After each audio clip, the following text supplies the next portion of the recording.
Hello friends, success book में आप सबका स्वागत है। आज हम बात करेंगे एक ऐसी किताब की जिसे सुनने के बाद आप सब अपने जीवन में पक्के नियम बना लेंगे। जब हम जापान के बारे में सोचते हैं तो सबसे पहले हमारे दिमाग में आता है अनुशासन, संयम और एक शांत जीवन शैली।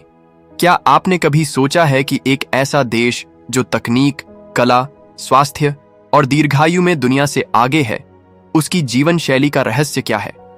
इस किताब 8 Japanese rules for a disciplined life की शुरुआत इसी सवाल से होती है।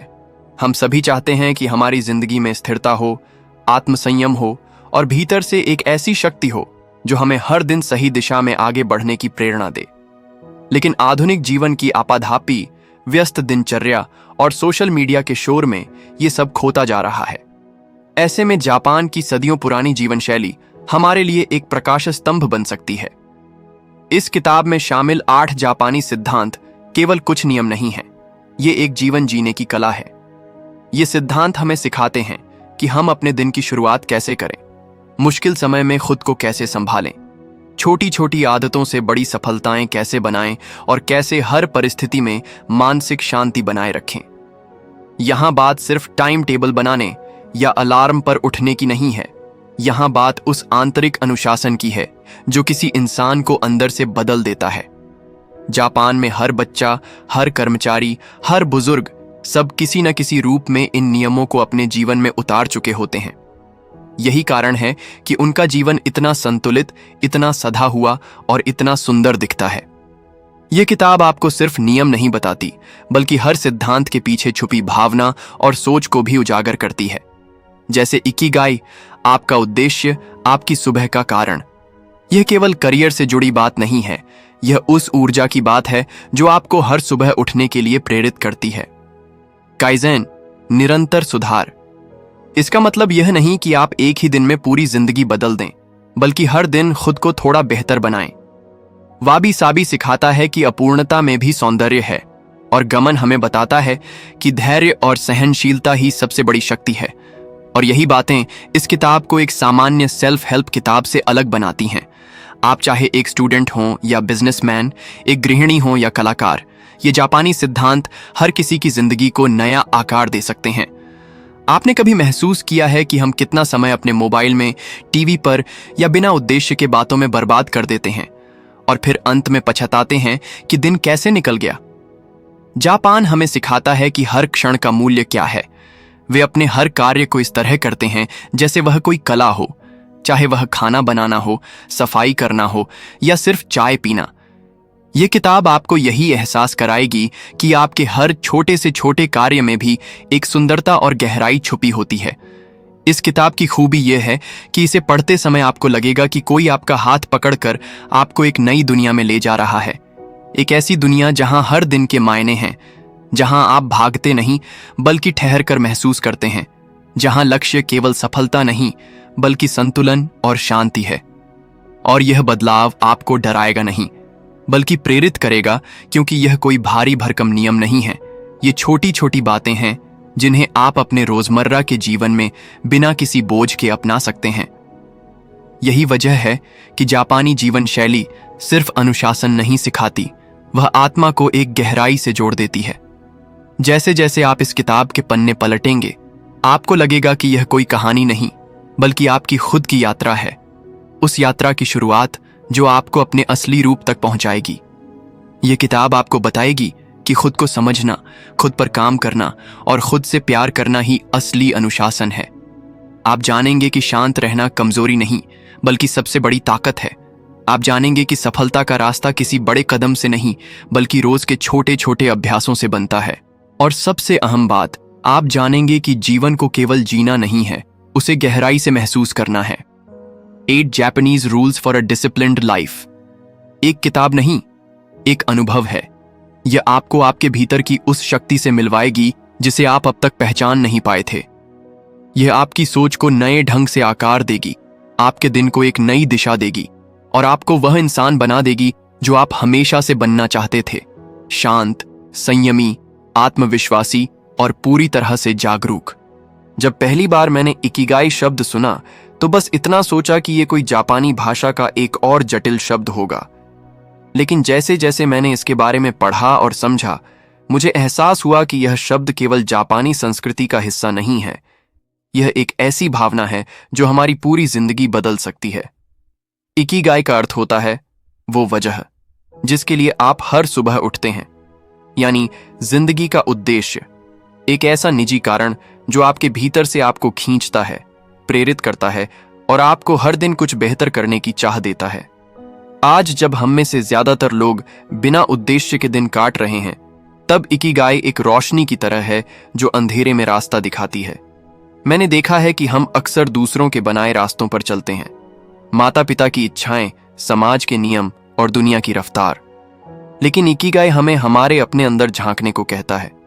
क्या आपने कभी खुद से यह सवाल पूछा है कि मैं ये सब क्यों कर रहा हूं? मेरी सुबह किस लिए शुरू होती है? क्या सिर्फ नौकरी, पैसे या जिम्मेदारियां ही मेरी सुबह का कारण है? शायद नहीं। जब आप इकिगाई की तलाश शुरू करते हैं, तो आप एक ऐसी जगह पहुंचते हैं जहां आपको अपने असली सपने, अपने छुपे हुए जुनून और अपने जीवन का वास्तविक उद्देश्य दिखाई देता है। जापान के ओकिनावा द्वीप में रहने वाले लोग, जिन्हें दुनिया के सबसे अधिक उम्र वाले और स्वस्थ लोग कहा जाता है, वो अपने लंबे जीवन का श्रेय इकिगाई को देते हैं। उनकी जिंदगी बेहद साधारण होती है, लेकिन वो हर दिन अपने बगीचे को संवारते हैं, परिवार के साथ समय बिताते हैं, दूसरों की मदद करते हैं और सबसे खास बात, वे जानते हैं कि उनकी जिंदगी का एक मकसद है। यही मकसद उन्हें जवान बनाए रखता है, उनके चेहरे पर मुस्कान बनाए रखता है और उन्हें बीमारियों से भी दूर रखता है। मैंने महसूस किया कि जब आपके जीवन में उद्देश्य होता है, तो हर दिन एक तोहफा बन जाता है और हर काम एक आनंद। इकिगाई को ढूंढना कोई किताब पढ़कर या गूगल सर्च करके नहीं होता। इसके लिए आपको खुद से ईमानदारी से सवाल पूछने होते हैं। मुझे सबसे ज्यादा खुशी किस चीज में मिलती है? ऐसा क्या है जो मैं बिना किसी इनाम या सराहना के भी करता रहूं? मुझे किस काम में समय का पता ही नहीं चलता? और क्या उस काम को करके मैं दूसरों की मदद भी कर सकता हूं? जब आपके जुनून, स्किल्स, समाज की जरूरत और आपकी कमाई, ये चारों चीजें एक बिंदु पर मिल जाती हैं, वहीं आपका इकिगाई बसता है। ये बिल्कुल वैसा ही है जैसे कोई संगीत वादक संगीत में खो जाता है या कोई शिक्षक बच्चों को पढ़ाकर सुकून पाता है। वही अवस्था, वही संतोष इकिगाई है।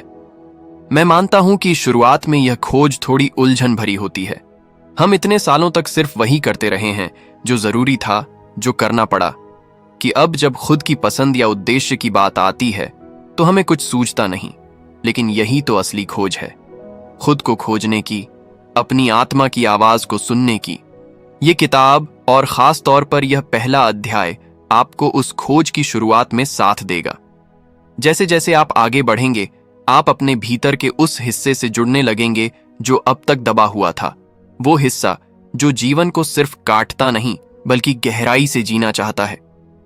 जब मैंने अपने इकिगाई को खोजा तो वो कोई बहुत बड़ा काम नहीं था, न कोई पद, न पैसा, न नाम। बस एक बात थी, दूसरों की मदद करने में, लोगों को लिखकर जोड़ने में और अपने शब्दों से उन्हें थोड़ी रोशनी देने में मुझे सुख मिला। मैंने देखा कि जितना मैं अपने इस उद्देश्य के साथ जुड़ता गया, मेरी अंदर की बेचैनी कम होती गई, मेरा दिन संतुलित होने लगा और जीवन में एक स्थिरता आने लगी।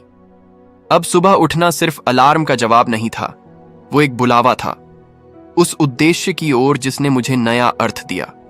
इकिगाई हमें सिखाता है कि अनुशासन का मतलब सिर्फ कठोर नियम नहीं होते।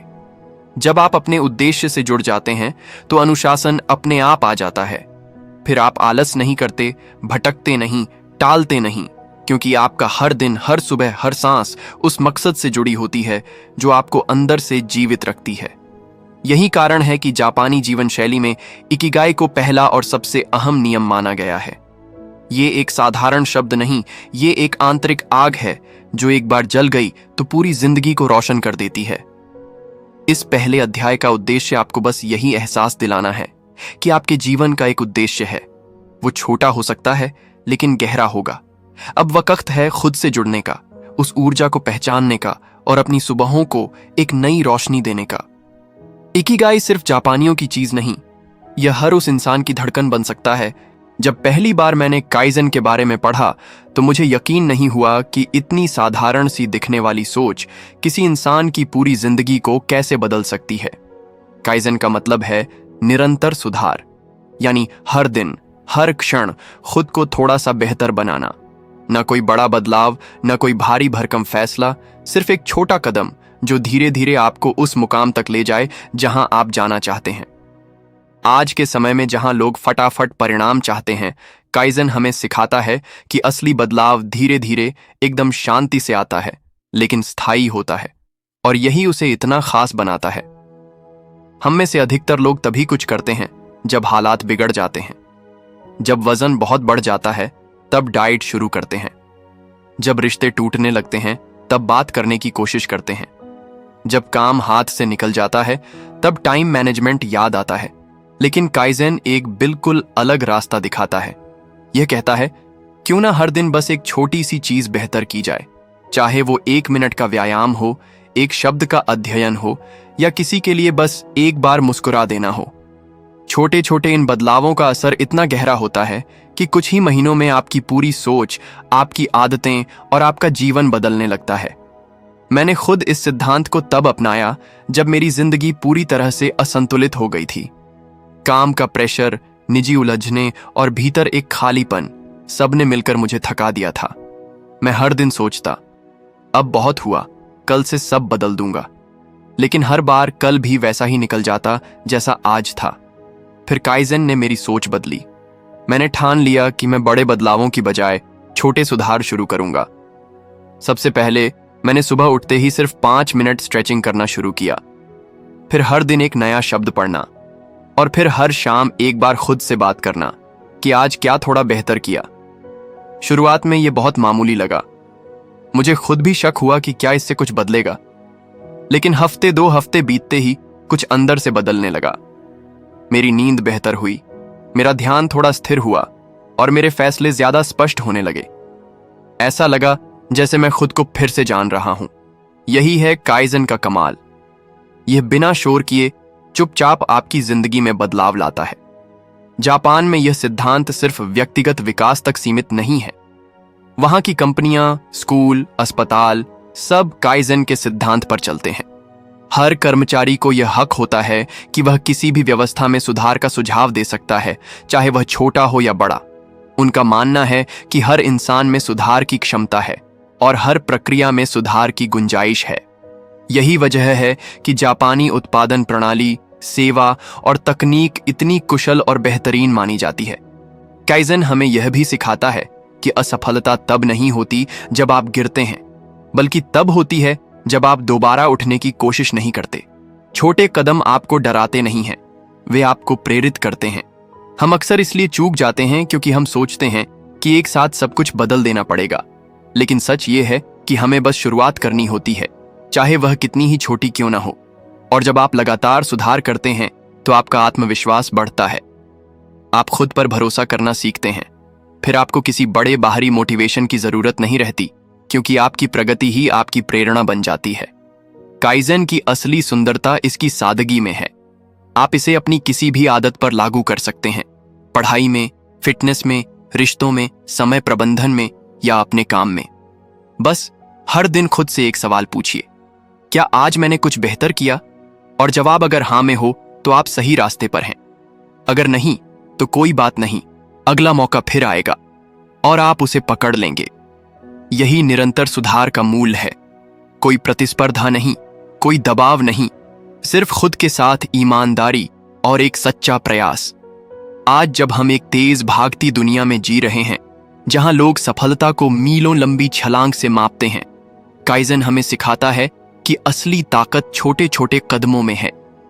यह हमें सिखाता है कि अगर आप हर दिन बस थोड़ा सा बेहतर बनने की कोशिश करें, तो समय के साथ आप वो बन सकते हैं जिसकी आपने कल्पना भी नहीं की थी। यह कोई चमत्कार नहीं है, यह अभ्यास है, लगातार, शांत और सच्चा अभ्यास।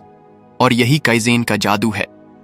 तो अब अगली बार जब आप अपनी जिंदगी में बदलाव लाने की सोचें, तो बड़े वादों या भारी संकल्पों की जगह एक छोटा सा कदम उठाइए। शायद सिर्फ सुबह 10 मिनट पहले उठिए, या मोबाइल 5 मिनट कम चलाइए, या सिर्फ एक बार खुद से कहिए, आज मैं थोड़ा बेहतर बनूंगा। जब पहली बार मैंने वाबी साबी शब्द सुना तो मुझे लगा कि ये कोई जापानी कविता या किसी चाय की दुकान का नाम होगा।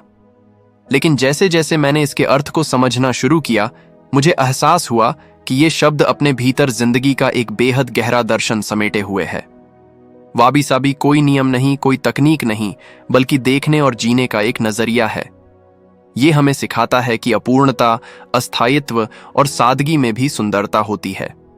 और यही बात मेरे दिल को छू गई, क्योंकि हम सब कहीं ना कहीं अपनी कमियों से भागते हैं, परफेक्शन के पीछे भागते हैं और फिर थक हार कर निराश हो जाते हैं। वाबी साबी हमें ये याद दिलाता है कि सब कुछ सुंदर होने की जरूरत नहीं है, सब कुछ पूरा और चमकदार होना जरूरी नहीं है। जिंदगी की सबसे गहरी सीखें अक्सर टूटे हुए रिश्तों, अधूरे सपनों और उन लम्हों में मिलती हैं जब हम सबसे कमजोर महसूस करते हैं। जापान में एक परंपरा है जिसे किंत्सुगी कहते हैं। जब कोई बर्तन टूट जाता है तो उसे फेंका नहीं जाता, बल्कि उसे सोने की परत से जोड़ा जाता है, जिससे उसकी दरारें और भी सुंदर दिखाई देती हैं। यह परंपरा खुद वाबी साबी की आत्मा है। जो टूटा है वही सबसे खास है, क्योंकि उसमें एक कहानी है, एक संघर्ष है और एक सच है। मेरे जीवन में भी ऐसे कई पल आए जब सब कुछ अधूरा लगा। किसी से बिछड़ना, करियर में असफलता या खुद से ही नाराजगी। उन पलों में मैंने खुद को टूटता हुआ पाया। पहले मैं सोचता था कि जब तक सब कुछ परफेक्ट नहीं हो जाता तब तक मैं खुश नहीं हो सकता। लेकिन वाबी साबी ने मेरी सोच को पलट दिया। अब मैं देखता हूं कि अधूरी चीजों में भी कितना सौंदर्य है। जैसे कोई पुराना खत जिसकी स्याही थोड़ी धुंधली हो गई है, पर भावनाएं आज भी वैसी ही हैं। जैसे कोई पुरानी दीवार जिस पर समय की परतें चढ़ चुकी हैं, लेकिन वह आज भी खड़ी है। ठीक वैसे ही हम सब भी अपनी अपनी दरारों और अधूरोपन के बावजूद भी सुंदर हैं। आज की दुनिया इंस्टाग्राम फिल्टर्स और परफेक्शन के पीछे भाग रही है। हर कोई अच्छा दिखना चाहता है, हर चीज को चमकाना चाहता है, पर इस भाग दौड़ में हम असल इंसान को, असल भावनाओं को भूल जाते हैं। वाबी साबी कहता है कि किसी चीज को प्यार करने का असली मतलब है उसे उसके अधूरेपन के साथ अपनाना। जैसे हम किसी दोस्त को उसकी कमियों के साथ अपनाते हैं या किसी रिश्ते को उसकी खामियों के बावजूद संजो कर रखते हैं। यही भावना जब हम खुद पर लागू करते हैं तब सच्चा आत्मसम्मान जन्म लेता है। मैंने देखा है कि जब आप वाबी साबी को अपनाते हैं तो आपका जीवन धीमा नहीं होता, बल्कि गहरा हो जाता है। आप अब जल्दी में नहीं रहते, आप चीजों को वैसे ही स्वीकार करना सीखते हैं जैसे वे हैं। आप अब उन पलों में भी सुंदरता देखने लगते हैं जो पहले आपको बेमानी लगते थे, जैसे बारिश में भीगना, अकेले चाय पीना या पुराने एल्बम के पन्ने पलटना। आप खुद से लड़ना छोड़ देते हैं और शांति की ओर बढ़ने लगते हैं। यह शांति बाहर नहीं, आपके भीतर बसती है, बस जरूरत होती है उसे देखने की। वाबी साबी हमें यह भी सिखाता है कि हर चीज अस्थायी है, रिश्ते, हालात, शरीर, यहां तक कि भावनाएं भी। जब हम इसे समझ जाते हैं तो पकड़ना छोड़ देते हैं और बहना शुरू कर देते हैं।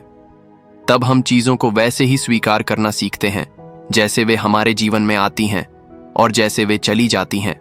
यही स्वीकार्यता हमें भीतर से मजबूत बनाती है और तब हम अपनी जिंदगी के हर हिस्से को, चाहे वह दर्द हो या प्रेम, एक समान अपनाना सीख जाते हैं। इस दर्शन को अपनाने के बाद मैंने अपने जीवन को पहले से कहीं अधिक हल्का महसूस किया। अब मैं हर चीज को सुधारने या संवारने की जरूरत नहीं समझता। मैं अपने टूटे हुए हिस्सों को छिपाने की कोशिश नहीं करता। मैं अपनी गलतियों को अपना हिस्सा मान चुका हूं और यही मुझे हर दिन थोड़ा और इंसान बनाता है। अब मैं खुद से उतनी ही सहजता से बात करता हूं जितनी मैं किसी पुराने दोस्त से करता हूं, बिना शिकायत, बिना उम्मीद, बस एक सच्चे जुड़ाव के साथ। वाबी साबी कोई साधारण विचार नहीं है, यह एक आत्मिक यात्रा है। यह हमें सिखाता है कि जिंदगी एक कला है और उस कला में जो अधूरा है वही सबसे सुंदर है। तो अगर आपकी जिंदगी में कुछ टूटा है, कुछ छूटा है या कुछ अधूरा है तो उसे छिपाइए मत, उसे देखिए, अपनाइए और उसे अपनी कहानी का हिस्सा बनाइए। क्योंकि असल सुंदरता उसी में है जो असली है, जो अधूरा है और जो सच्चा है। यही है वाबी साबी, एक ऐसा दृष्टिकोण जो आपकी आत्मा को सुकून देता है और आपके जीवन को एक नई गहराई। जब मैंने पहली बार गमान के बारे में पढ़ा तो लगा जैसे यह शब्द सीधे मेरे दिल से बात कर रहा हो। गमान का अर्थ होता है सहनशीलता, धैर्य और आत्मनियंत्रण। लेकिन यह सिर्फ चुप रहकर सब सहने की बात नहीं करता, बल्कि यह सिखाता है कि कैसे कठिन परिस्थितियों में भी गरिमा बनाए रखी जाए और बिना शिकायत के, बिना दिखावे के, अपने भीतर की ताकत के साथ चीजों का सामना किया जाए। जापान में यह शब्द सिर्फ भाषा का हिस्सा नहीं, बल्कि जीवन का एक तरीका है। वहां बच्चे भी इसे समझते हैं और बुजुर्ग इसे जीते हैं। और जब मैंने इसे अपने जीवन में उतारना शुरू किया, तब मुझे समझ आया कि असली अनुशासन क्या होता है। हम सभी की जिंदगी में ऐसे मौके आते हैं जब सब कुछ हाथ से फिसलता हुआ लगता है, जब लोग हमारी उम्मीदों पर खरे नहीं उतरते, जब हालात साथ नहीं देते, जब अंदर एक बेचैनी होती है जिसे किसी से कह भी नहीं सकते। ऐसे समय में अक्सर हम या तो गुस्से में बह जाते हैं या टूट जाते हैं। लेकिन गमान हमें सिखाता है कि ठहराव ही सबसे बड़ी ताकत है। यह हमें याद दिलाता है कि शांति से सहना कमजोरी नहीं, बल्कि आत्मबल का प्रतीक है। जब पूरा वातावरण हिल रहा हो, तब भी जो व्यक्ति अपने भीतर स्थिर खड़ा रह सके, वही सच्चा योद्धा होता है। मैंने अपने जीवन के एक बेहद कठिन दौर में गमान को अपनाया। वो समय जब रिश्ते बिगड़ रहे थे, काम में असफलता हाथ लगी थी और भीतर से खुद पर विश्वास डगमगाने लगा था। हर दिन ऐसा लगता जैसे कुछ भी ठीक नहीं होगा। लेकिन तभी इस एक शब्द ने मेरा नजरिया बदल दिया। मैंने खुद से कहा, मैं शिकायत नहीं करूंगा, मैं हालात को कोसूंगा नहीं, मैं बस अपने भीतर की शांति को बनाए रखूंगा। शुरू में यह बेहद मुश्किल था। अंदर बहुत कुछ बोलना चाहता था, रोना चाहता था, किसी से गले लगकर सब कह देना चाहता था। लेकिन मैंने अपने अंदर उस जगह को ढूंढा जहां शोर नहीं था, और वहीं से मुझे अपनी असली ताकत मिली। जापान में जब 2011 में विनाशकारी सुनामी आई थी, तब पूरी दुनिया ने देखा कि कैसे हजारों लोगों ने सब कुछ खोने के बावजूद संयम और गरिमा के साथ हर परिस्थिति का सामना किया। न कोई चीख, न कोई झगड़ा, न कोई अफरा तफरी, बस शांत चेहरे, एक दूसरे की मदद करते लोग और हर किसी के अंदर एक गहरी सहन शक्ति। यह सिर्फ एक संस्कृति नहीं थी, यह गमान की आत्मा थी जो सिखाती है कि जब आप बाहर से टूट रहे हों, तब भी आप भीतर से खुद को संभाल सकते हैं। गमान सिर्फ मुश्किलें सहने का नाम नहीं है, यह आपको मजबूत बनाने की एक प्रक्रिया है। यह आपके आत्म संयम को बढ़ाता है। जब आप गुस्से में बोलने से रुकते हैं, जब आप भावनाओं में बहने की बजाय उन्हें समझते हैं, जब आप किसी को चोट देने की बजाय माफ कर देते हैं, तब आप गमान को जी रहे होते हैं। और यकीन मानिए, यह ताकत धीरे धीरे आपको उस इंसान में बदल देती है जो मुश्किलों से नहीं डरता, बल्कि उन्हें गले लगाता है और उनसे कुछ सीखकर आगे बढ़ता है। आज की दुनिया में जहां हर कोई तुरंत प्रतिक्रिया देता है, सोशल मीडिया पर, रिश्तों में, काम में, वहां गमन एक बहुत ही जरूरी अभ्यास है। यह हमें सिखाता है कि हर प्रतिक्रिया जरूरी नहीं होती। कभी कभी चुप रह जाना, सोचने के लिए रुक जाना और खुद को अंदर से शांत करना ही सबसे बुद्धिमानी का काम होता है। ये चुप्पी डर की नहीं, बल्कि समझ की होती है, और यही समझ आपके हर फैसले को बेहतर बनाती है। जब मैंने गामन को अपनाया, तो मेरी सोच में स्थिरता आई। अब जब कोई बात बुरी लगती है, मैं तुरंत प्रतिक्रिया नहीं देता। मैं खुद से पूछता हूं, क्या यह पल मेरी शांति से ज्यादा कीमती है? और जवाब अगर नहीं होता है, तो मैं चुप रह जाता हूं। ये चुप्पी मुझे कमजोर नहीं बनाती, बल्कि मुझे मेरे ही भीतर की शक्ति से जोड़ती है। धीरे धीरे मैंने जाना कि हर चीज पर बोलना जरूरी नहीं, हर परिस्थिति पर प्रतिक्रिया देना जरूरी नहीं। जरूरी है खुद को भीतर से समझना और उस समझ के साथ जीना। गामन एक ऐसा जीवन दर्शन है जो आपकी ऊर्जा को बचाता है, आपकी भावनाओं को स्थिर करता है और आपको आत्मनिर्भर बनाता है। यह आपको सिखाता है कि मुश्किलें आएंगी ही, लेकिन उनसे घबराना नहीं, उनका स्वागत करना है। और यह तभी संभव है जब आपके अंदर वह ठहराव हो जो बाहर की हर हलचल को शांत कर सके। और यकीन मानिए, यह ठहराव सीखना कठिन है, लेकिन नामुमकिन नहीं। इस अध्याय को पढ़ते पढ़ते आप भी सोचिए, क्या आपके जीवन में ऐसा कोई पल आया है जब आप चाहकर भी खुद को शांत नहीं रख पाए? क्या आप चाहते हैं कि अगली बार जब हालात बेकाबू हों, तब आप खुद को काबू में रख सकें? अगर हां, तो गमान ही आपकी अगली सीख है। इसे अभ्यास बनाइए, इसे जीवन शैली बनाइए। जब मैंने पहली बार शिकाता गानाई के बारे में सुना, तो लगा जैसे ये कोई हार मानने वाला विचार होगा, एक ऐसा वाक्य जो कहता हो अब कुछ नहीं हो सकता।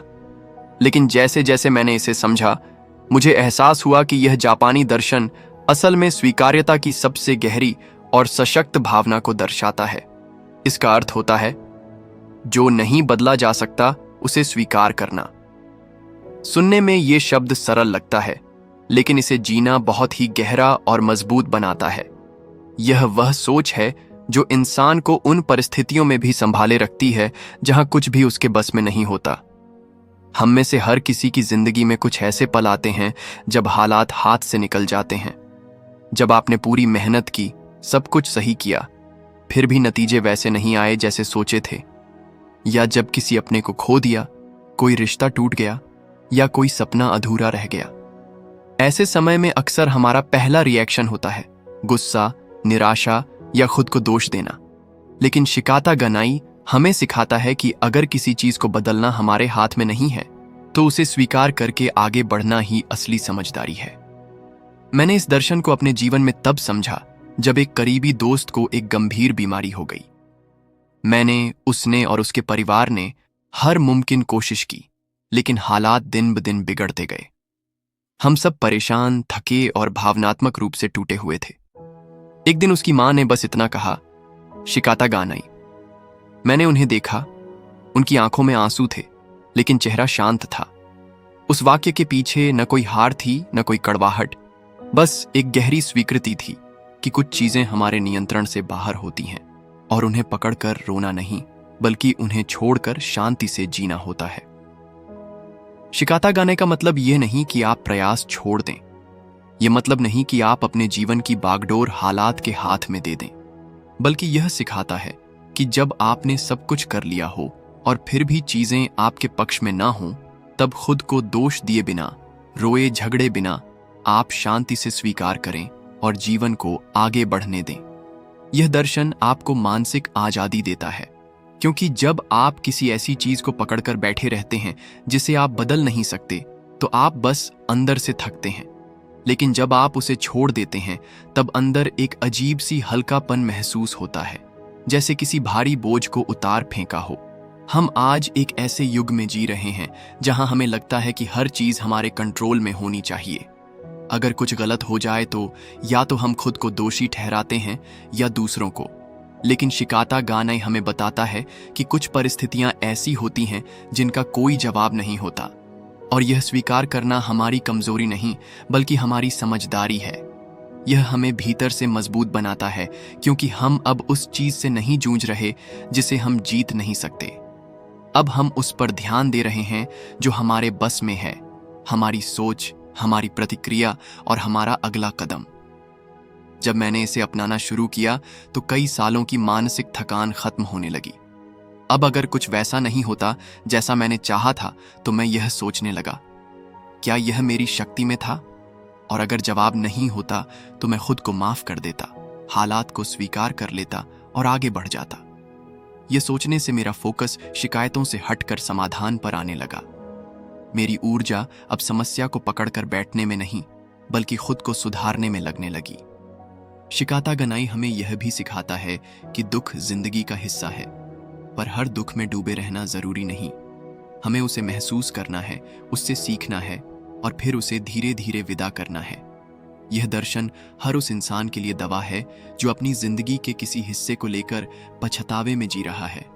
यह एक तरीका है उस अतीत से मुक्त होने का जो बदल नहीं सकता, और जब आप उस बोझ से मुक्त होते हैं तो आपके अंदर नई संभावनाओं के लिए जगह बनती है।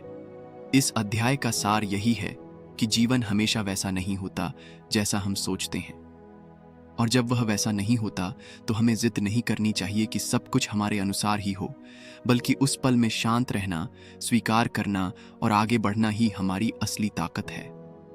शिकाता गानाई एक ऐसा दर्शन है जो आपको हार नहीं बल्कि शांति देता है। ये आपको उस जगह तक ले जाता है जहां आप जिंदगी को वैसे ही देखना सीख जाते हैं जैसी वह है, कभी सुंदर, कभी कठोर, लेकिन हमेशा चलती रहने वाली। और जब आप इस बहाव में बिना शिकायत के बहना सीख जाते हैं, तब आप सचमुच जिंदा होते हैं, पूरे होश और आत्मा के साथ। जब मैंने पहली बार उबैटोरी शब्द सुना तो मैं हैरान रह गया कि कैसे एक जापानी शब्द में इतनी खूबसूरत और गहरी सोच छुपी हो सकती है। उबैटोरी दरअसल 4 अलग अलग फूलों के नाम से बना है।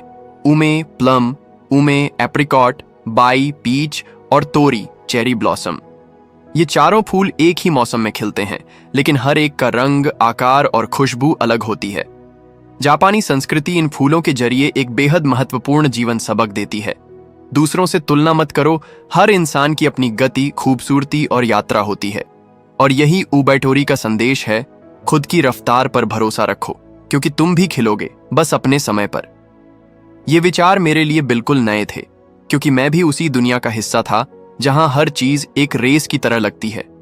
स्कूल में नंबर की तुलना, कॉलेज में पैकेज की तुलना, और फिर जीवन में घर, गाड़ी, रिश्तों और सोशल मीडिया की चमक से खुद को मापने की दौड़। हर कोई एक दूसरे से आगे निकलने में लगा है, और इस प्रक्रिया में हम भूल जाते हैं कि हम खुद कौन हैं। मैंने भी कई बार खुद से कहा, उसने मुझसे कम समय में ज्यादा हासिल कर लिया, या मैं अभी तक यहां क्यों नहीं पहुंचा। और हर बार ये सोच मुझे थोड़ा और थका देती थी, थोड़ा और खोखला बना देती थी। लेकिन जब मैंने उबैटोरी को समझना शुरू किया, तो लगा जैसे किसी ने मेरे कंधे से भारी बोझ हटा दिया हो। यह दर्शन कहता है कि जैसे एक चेरी ब्लॉसम जल्दी खिलता है और जल्दी झड़ जाता है, वैसे ही कोई इंसान जल्दी सफलता पा सकता है। वहीं कोई और व्यक्ति प्लम की तरह देर से खिलता है, लेकिन लंबे समय तक महकता है। कौन बेहतर है? कोई नहीं। हर कोई अपनी प्रकृति के अनुसार खिला है, और यही उसकी सुंदरता है। बस यही सोच अपनाते ही मैंने खुद पर रहम करना सीख लिया, खुद को स्वीकार करना शुरू किया और अपने सफर को समझने की कोशिश की। ये समझ मेरे लिए राहत की तरह थी। अब जब मैं किसी को मुझसे आगे बढ़ते देखता हूं, तो ईर्ष्या की जगह सम्मान आता है। मैं सोचता हूं, ये उसका समय है, मेरा भी आएगा। और सच कहूं तो इस सोच ने मुझे भीतर से आजाद कर दिया है। अब मैं हर दिन को अपनी रफ्तार से जीता हूं, बिना ये सोचे कि किसी और के कदम कितने तेज हैं। क्योंकि उबैटोरी ने मुझे सिखा दिया कि सबका जीवन एक फूल की तरह है, जो जब खिलेगा तब अपनी पूरी महक के साथ खिलेगा। जापानी संस्कृति में इस सोच को बचपन से ही बच्चों में बोया जाता है। उन्हें सिखाया जाता है कि खुद को किसी और से बेहतर या कमतर समझना गलत है। ये सीख उन्हें एक गहराई देती है, एक आत्मस्वीकृति जो उम्र भर उनके साथ रहती है। सोचिए, अगर हम भी बचपन से यही सीखें कि हमें खुद से ही बेहतर बनना है, तो कितना मानसिक बोझ कम हो जाएगा। हम कोशिश करेंगे, लेकिन खुद के साथ तुलना करके, नॉट दूसरों से होड़ लगाकर। मैंने यह भी जाना कि जब आप तुलना करना छोड़ते हैं, तो आप ज्यादा रचनात्मक हो जाते हैं। आप अपनी असली ताकत पहचान पाते हैं। आप वो करते हैं जो आपके दिल के सबसे करीब है, क्योंकि अब आप वो नहीं कर रहे जो दूसरों को देखकर करना पड़ रहा है, बल्कि आप वो कर रहे हैं जो आपके स्वभाव के अनुसार है। यह आजादी आपको सच्चे अर्थों में संतोष देती है। आप सफल भी होते हैं और भीतर से शांत भी। उबैटोरी सिर्फ एक विचार नहीं, बल्कि एक जीवन जीने का तरीका है। यह सिखाता है कि अगर आप हर दिन खुद से थोड़ा बेहतर बनने की कोशिश करें, तो आप धीरे धीरे अपने पूर्ण रूप में खिलते हैं। आप तब भी खास हैं जब आप संघर्ष में हैं, जब आप शुरुआत कर रहे हैं, जब आप रास्ता खोज रहे हैं। इस सोच के साथ आप खुद को छोटा महसूस नहीं करते, बल्कि और भी अधिक गहराई से अपने आप को समझ पाते हैं। अब जब मैं पीछे मुड़कर देखता हूं, तो मुझे एहसास होता है कि मेरी यात्रा वैसी ही होनी थी जैसी थी। जो उतार चढ़ाव आए, जिन मोड़ों पर मैं रुका, जिन लोगों से मिला और जितनी देर मुझे लगी, वो सब जरूरी था। अगर मैं किसी और की राह पर चलता, तो शायद वहां पहुंच जाता जहां दुनिया चाहती थी, लेकिन वो मैं नहीं होता। उबैटोरी ने मुझे मेरे ही जैसा बने रहने की इजाजत दी, और यह इजाजत मेरी सबसे बड़ी ताकत बन गई। तो अगर आज तुम खुद को किसी और से पीछे समझ रहे हो, या अपने सफर को लेकर उलझन में हो, तो बस यह याद रखना, तुम भी एक फूल हो, और जब तुम खिलोगे तो तुम्हारी खुशबू सबसे अलग होगी, सबसे खास होगी। बस खुद को समय दो, भरोसा रखो और जीवन को अपनी रफ्तार से जियो। यही उबैटोरी है, स्वीकार करना कि तुम जैसे हो वैसे ही अद्भुत हो। जब मैंने इस किताब की शुरुआत की थी, तब मेरे मन में सिर्फ एक सवाल था, क्या वाकई कोई ऐसा तरीका है जिससे हम अपने जीवन को अनुशासित, शांत और सार्थक बना सकें? और अब जब मैं इस किताब के अंतिम पन्ने पर हूं, तो मन में सवाल नहीं, बल्कि उत्तर हैं। जापानी जीवन दर्शन ने मुझे वो सादगी, गहराई और स्थिरता सिखाई है जिसे हम अक्सर आधुनिक जीवन की तेज रफ्तार में खो देते हैं।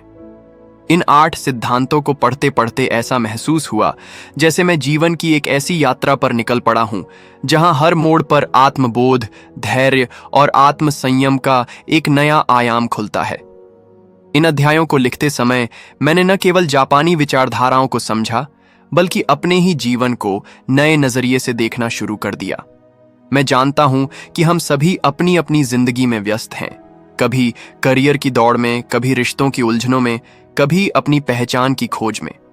लेकिन इन सभी संघर्षों के बीच अगर कोई चीज है जो हमें थामे रख सकती है, तो वो है आत्म अनुशासन और संतुलन की भावना। यही वो मूल है जो जापानी संस्कृति की हर शाखा में रचा बसा है। मैंने जाना कि अनुशासन कोई जेल नहीं होता, बल्कि वो एक ऐसा ढांचा है जो हमें आजादी देता है। आजादी उस अव्यवस्था से जो हम खुद अपने भीतर बना लेते हैं। ये नियम, ये दर्शन, ये छोटे छोटे अभ्यास, ये सब मिलकर हमारी जिंदगी को गहराई और दिशा देते हैं। जब हम इकिगाई की तलाश करते हैं तो हम उस चीज की ओर बढ़ते हैं जो हमें जीवित महसूस कराती है। जब हम काइजेन अपनाते हैं तो हम हर दिन थोड़े बेहतर बनते हैं, और जब हम वाबी साबी को अपनाते हैं तो हम खुद को अपनी अधूरी परिपूर्णता में स्वीकार करना सीखते हैं। यही तो असली विकास है। कई बार लोग सोचते हैं कि अनुशासन यांत्रिक होता है, एक सख्त रूटीन जिसमें कोई लचीलापन नहीं होता। लेकिन जापानी सोच सिखाती है कि अनुशासन और करुणा एक दूसरे के पूरक हो सकते हैं। आप अपने साथ सख्त भी हो सकते हैं और दयालु भी। आप लगातार आगे बढ़ सकते हैं और फिर भी रुककर अपने भीतर झांक सकते हैं। यही संतुलन हमें टिकाऊ बनाता है। यही वो समझ है जो मैंने इस किताब के हर पन्ने पर महसूस की। और सबसे सुंदर बात यह है कि इन नियमों को अपनाने के लिए आपको जापान जाने की जरूरत नहीं। आपको बस अपने दिनचर्या में थोड़े थोड़े बदलाव करने हैं। सुबह उठने के तरीकों से लेकर खाने की आदतों, काम करने की शैली और दूसरों से बात करने के तरीकों तक, हर चीज में अगर हम थोड़ा जापानी संयम और सौंदर्य जोड़ दें तो जीवन न केवल अनुशासित बल्कि सार्थक भी हो जाएगा। अब जब यह किताब पूरी हो रही है तो मैं चाहता हूं कि आप इन सिद्धांतों को केवल पढ़कर न छोड़ें, बल्कि उन्हें अपने जीवन का हिस्सा बनाएं। हर दिन सुबह उठकर खुद से पूछें, क्या मैं अपनी ऊर्जा को सही दिशा में लगा रहा हूं? क्या मैं खुद के साथ ईमानदार हूं? क्या मैं दूसरों की तुलना में खुद को समझने की कोशिश कर रहा हूं? ये सवाल छोटे लगते हैं, लेकिन यही आत्मसंवाद आपको बड़े बदलाव की ओर ले जाएगा। हो सकता है कि सब कुछ एक दिन में न बदले, लेकिन यदि आप हर दिन एक छोटा कदम भी उठाते हैं तो 1 साल बाद आप खुद को उस जगह पाएंगे जहां आप पहले सिर्फ कल्पना कर सकते थे। यही तो काइजन है, धीरे धीरे लेकिन लगातार आगे बढ़ना। यही वो मानसिकता है जो बड़े पहाड़ों को भी हिला सकती है।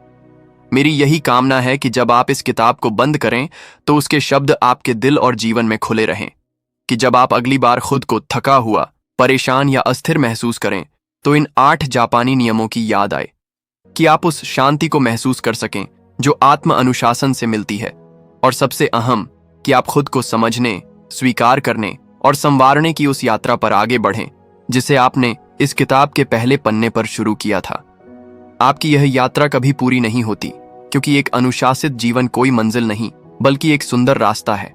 यह रास्ता कभी कभी अकेला होगा, कभी कठिन, कभी बेहद सरल और सुखद, लेकिन इस रास्ते पर चलने का निर्णय लेना ही सबसे बड़ा पहला कदम होता है। और अगर आपने यह किताब पढ़ी है तो आप वो पहला कदम उठा चुके हैं। अब बस चलना है, धैर्य के साथ, करुणा के साथ और अपने सच्चे स्वरूप के साथ। यही जापानी अनुशासन की असली ताकत है।